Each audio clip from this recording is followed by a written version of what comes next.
Hi friends, welcome back to Nischala's kitchen. ఈరోజు నిశ్చలాస్ కిచెన్లో మన ఆంధ్ర అథెంటిక్ శనగల పొడి. ఈ శనగల పొడి చేసుకోవడం చాలా సులభం. ముఖ్యంగా ఇది నెల్లూరు ప్రాంతంలో అయితే ప్రతి హోటల్లోనూ ఉంటుంది. తెలియని వాళ్ళైతే దీని తయారీ ఎంతో కష్టం అనుకుంటారు. కానీ దీన్ని తయారు చేసుకోవడం చాలా సులభం. ఇలాంటి పొడులకు కాశ్మీరీ మిర్చి చాలా ప్రత్యేకమైన రుచినిస్తుంది. అందుకే నేనిక్కడ కాశ్మీరీ మిర్చిని వాడుతున్నాను. లేదంటే ఇంట్లో అందుబాటులో ఉండే మిరప్పొడైనా వాడుకోవచ్చు. ఇదొక ఫైర్‌లెస్ కుకింగ్ అనుకోండి. ముందుగా మిక్సీ జార్‌లోకి పావు కప్పు ఎండు కొబ్బరి ముక్కలు, ఒక 7 కాశ్మీరీ రెడ్ చిల్లీస్ వేసుకొని ఇలా బ్లెండ్ చేసుకోవాలి.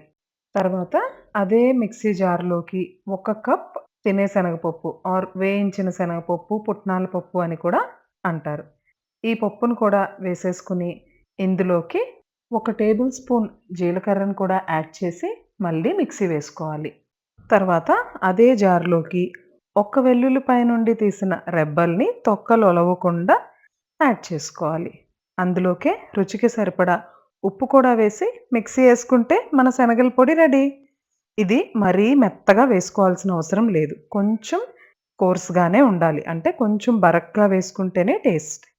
చూసారా? ఎంత ఈజీగా స్టవ్ దగ్గరికి కూడా వెళ్ళే పని లేకుండా ఎంత ఈజీగా తయారైపోయిందో. ఈ పొడిని మనం వెజిటబుల్ ఫ్రై కర్రీస్ చేసుకునేటప్పుడు చివర్లో ఒక్క స్పూన్ వేసినట్లయితే చాలా రుచిగా ఉంటుంది.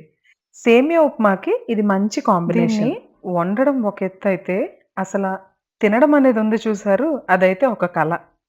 పొడిలో ఏముంది జస్ట్ నెయ్యేసుకొని తినేద్దాం అని అనుకుంటున్నారా? కానే కాదు. ఇది ఎలా తినాలంటే వేడి వేడి అన్నంలోకి కొంచెం పొడి కలుపుకొని, తర్వాత పొడితో పాటుగా చింతకాయ పచ్చడి గాని, ఆవకాయ, గోంగూర ఆర్ పండు మిరపకాయ పచ్చడి ఏది అందుబాటులో ఉంటే అది. దాన్ని కూడా కలుపుకొని కొంచెం నెయ్యేసుకొని ఏ అప్పడాలతోనో, వడియాలతోనో తిని చూడండి. దీన్ని ఇలా తినాలని మాత్రం చాలా మందికి తెలీదు. ఒక్కసారి ఈ విధంగా చేసుకొని, ఈ తీరులో తిని మీకెలా నచ్చిందో కామెంట్ సెక్షన్‌లో తెలియజేయండి. నెస్టిలాస్ కిచెన్‌కి సబ్స్క్రైబ్ చేసుకోవడం మర్చిపోవద్దు. థాంక్స్ ఫర్ వాచింగ్ నెస్టిలాస్ కిచెన్. Bye everyone.